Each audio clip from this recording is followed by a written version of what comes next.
ഇന്ന് ബസ്സിന് നേരെ സ്കൂളിൽ നിന്ന് വിളിച്ച് ഞാൻ കൊണ്ടുപോയത് മുടി വെട്ടിക്കാനാണ് കേട്ടോ. ആഴ്ചയിലാണല്ലോ നമ്മുടെ മുടി വെട്ട് കണക്ക്.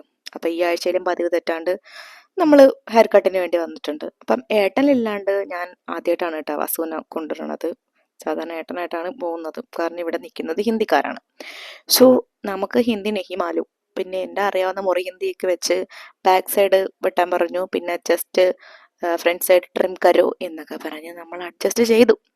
അങ്ങനെ വെട്ടാൻ വേണ്ടിയതാ ഇവിടെ ഇരിക്കുന്ന സീനാണ് കേട്ടോ ഇത്. വസുവിനെ വെട്ടാനിരുത്തി ഞാൻ ഇവിടെ വെയിറ്റ് ചെയ്തിരിക്കുകയാണ്. പിന്നെ പോയപ്പം ഏട്ടൻ പറഞ്ഞു വിട്ട ഒരേ ഒരു കാര്യം, ഈ കാണുന്ന വര ഇടാനേ പാടില്ല. ചെന്ന പാടെ കുട്ടി പറയാൻ തുടങ്ങി, വരയിട്ടേ പറ്റുള്ളൂ. കണ്ടില്ലേ, ആ വരയുടെ സന്തോഷമാണത്. പിന്നെ വസുവിൻ്റെ ഫേവറേറ്റ് പാട്ടാണ് താ ഇങ്ങനെ സെറ്റ് ചെയ്ത് മേളിലേക്ക് മുള്ളം പൊന്നി വയ്ക്കും പോലെ വെച്ച് കൊടുക്കുക. വീട്ടിൽ വന്നാൽ കുളിക്കില്ലെന്ന് എനിക്കില്ല, എന്താണ് ഇത് പോകും അത്ര. അങ്ങനെ ഈ കാണുന്ന സുന്ദര കുട്ടപ്പനായിട്ട് എൻ്റെ കുട്ടിയെ കിട്ടിയിട്ടുണ്ട്.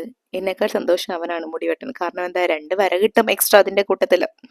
അങ്ങനെ മുടിവെട്ടും പരിപാടിയൊക്കെ കഴിഞ്ഞതാ ഇറങ്ങി വന്നിട്ടുണ്ട്. കണ്ടാ എന്താ ഒരു ഗമ. അങ്ങനെ നമ്മൾ മുടിവെട്ടും പരിപാടിയും കഴിഞ്ഞ് നമ്മൾ നേരെ വീട്ടിൽ പോയി.